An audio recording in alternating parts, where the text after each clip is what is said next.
Now, since it's been kind of mentioned to me, I should maybe do the volumes instead of actually reviewing chapters. My plan was actually to review the volumes as a whole.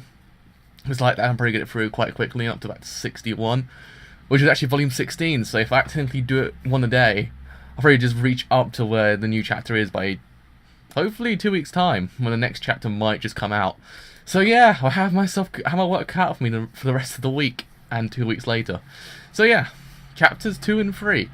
I mean, it's in a volume 1 review, but it's kind of 2 and 3 because 1's already been done. So 1 was basically the footing for I wanted to sit and see if maybe it's popular enough for me to actually carry on. It was actually. I mean, it got enough for me to say, you know what, let's carry this on. So yeah, volume 1 as a whole was pretty damn great. Like, it kind of had more exposition than the actual anime ever did, and for the most part, I kind of like it a bit more because, again, in certain situations, I like clarity because sometimes things can get left behind, and I don't understand what's going on sometimes, and I think the anime did that sometimes, not all the time. Like, most of the time I was more coherent. Other times I was like, oh god, where am I? It's kind of what happened. I watched this way in my infancy of watching anime, like last year, like in the summer when it first like finished. And yeah, I was kind of a bit confused, and I watched the dub afterwards and kind of was like, yeah, I know where I am now. And then Noragami came out. But yeah, I mean, as a whole, damn good volume. Like, it had its fair share of character development, even in 1-2 chapters. I mean, even the chemistry between Hiyori and Yato was practically there, even from the first time they ever met, and it just developed from there on. And I think, as a whole, it does actually warrant itself better than sometimes the anime does. I mean, the anime does have its chemistry, and I think that's basically one of the strengths I can see with the anime over anything else, is the fact that the chemistry is so great in the anime. You get invested in the characters, and when you see something happen to them, you kind of get brokenhearted. And I think maybe the manga might do even better. So hopefully the scene when everyone dies practically in the Bishamon arc does not break my heart even more than it did in the actual anime. I could probably see it happening, but hopefully not. But I mean, yeah, it just, I love how they're like kind of handling the manga. I mean, as a whole, I kind of went into this thinking like I was gonna get the exact same, or I'm basically just retreading on events that I was seeing in the anime, and I thought maybe I might get bored after all. No, I think the pacing of the manga is freaking great. Like, the manga itself is actually paced so goddamn well for how long it actually is. I mean, a 50-page manga can bore me to death sometimes. This one doesn't. This one has so much stuff that it kind of makes me kind of go, yeah, but sometimes some of the words aren't translated. So Ayakashi, which is I'm guessing is the phantoms themselves, it comes like Ayakashi, and I realised, oh, phantoms.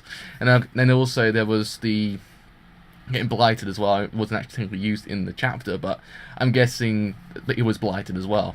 So yeah, I mean, there were certain things that weren't translated or were basically left out, but I still knew what they were. So I wasn't complaining too much, and I kind of got some more clarity on the Akayashi, even in the kind of chapter we had with chapter 2.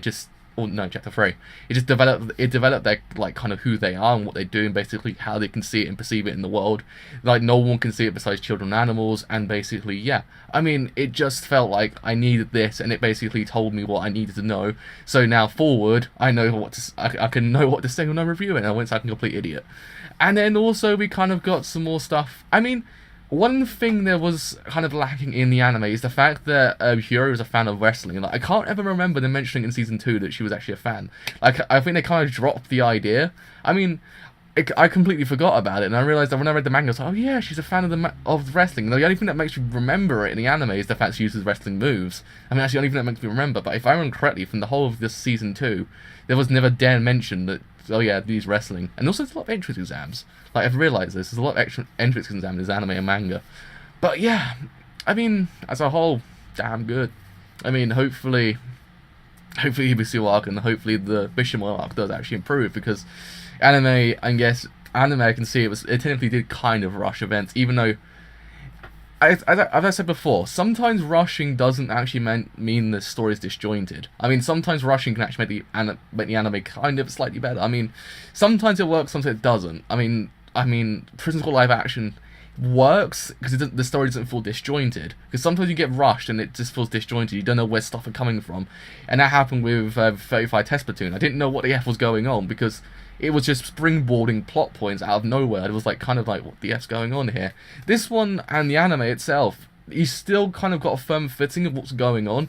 But you didn't really feel like it was it was kind of like, yeah, rushing through the events, but it wasn't kind of disjointing the narrative at the exact same time. Because sometimes rushing can actually hurt the narrative. In Noragami is the only exception I can actually probably see right now that the rushing doesn't disjoint the narrative, and I think that's one of the kind of key strengths I can see with Bones.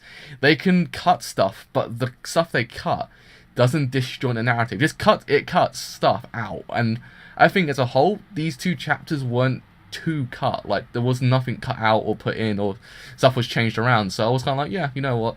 So far, faithful. It didn't really change very much. That's why I haven't mentioned anything that was changed, because I don't remember anything changed from these 2 chapters in the anime.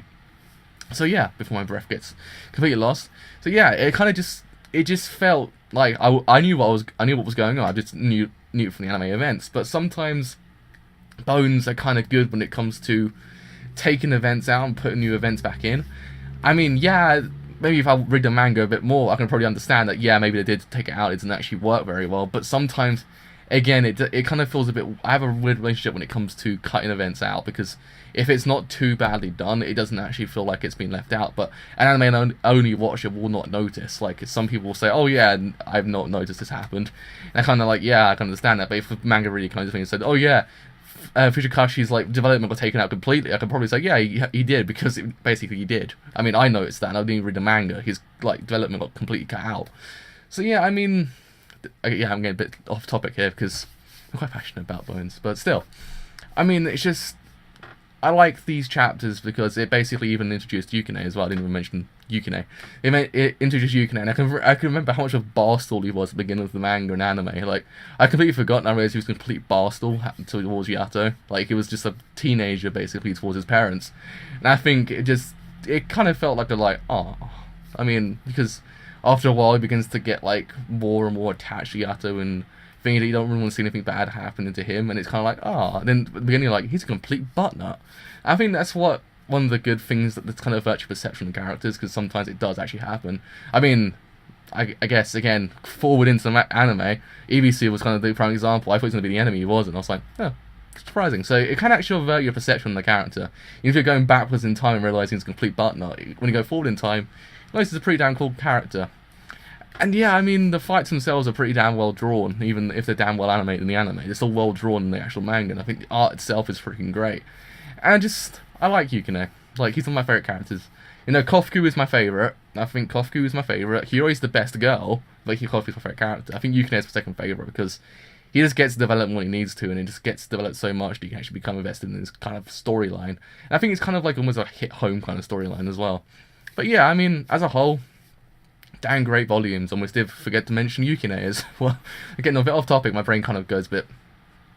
But I mean, yeah, I guess with all that said, that was volume 1, chapter 1 to 3 of Noragami. Hopefully I can get the next couple out in the next couple of days, because maybe, I don't know how well my schedule's going to go, because they're kind of spontaneous, and it is New Year as well. So to everyone that's watching this, Happy New Year. To every European person that watches my video, and it's probably like forward in time, Happy New Year. And if you live in Spain, please Año Nuevo, because I can speak Spanish as well. So kind of a nice thing to know, I can speak Spanish. But yeah, I mean, and also anyone who lives in Australia, Happy New Year, because it actually is New Year in Australia. But yeah, I mean, Happy fracking New Year. 2016 is here. Well, not from, yeah, because it's like 5 hours time for here. But yeah, I'm speaking forward in time. I'm actually a time traveler as well. But yeah, I mean, whenever you're watching this, Happy New Year. If you're watching this like right now, good job. You made it here. Hopefully next year will be good. May all your wishes come true. That sounds pretty... I mean, with all that said, my brain is going fried right now. But with all that said, I have been the driver. If you want to leave a like, do leave a like. If you want to leave a sub, do leave a sub. It helps me quite a bit. With all that said, I have been the driver. And I will see you guys later. Bye for now.